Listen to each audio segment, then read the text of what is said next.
कोल्हापुरातल्या अधिवेशनात काल मुख्यमंत्री शिंदेंनी उद्धव ठाकरेंवर कडाडून हल्लाबोल केलेला। माझ्या घरावर हल्ला करण्यासाठी बैठक झालेली असा आरोप शिंदेंनी ठाकरेंवर केला। तसंच नक्षल्यांनी एकनाथ शिंदेंची हत्या करावी असं मनात होतं का, म्हणून झेड+ सिक्युरिटी नाकारण्यात आली का, असा सवालही त्यांनी केलेला।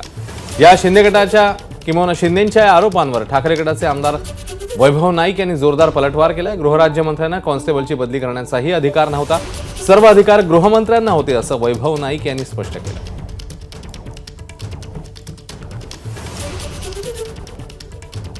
शंभूराजने मीटिंग घेतली, सकाळी किती वाजता तुम्हाला फोन आला होता? 7:45।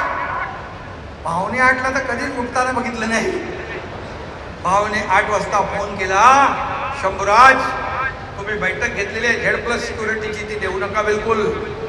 काय तुमच्या मनामध्ये होतं की नक्षलांनी एकनाथ शिंदेची हत्या करावी, त्याचा खून करावा,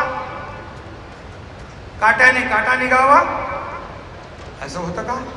जो रेफरन्स त्यांनी शंभूराजे देसाईंबद्दल दिला की शंभूराजे झेड सुरक्षेसंदर्भात बैठक घेत होते आणि त्या बैठकीत उद्धवजींचा फोन आला म्हणून हे सर्वेक्षण नाकारण्यात आलं।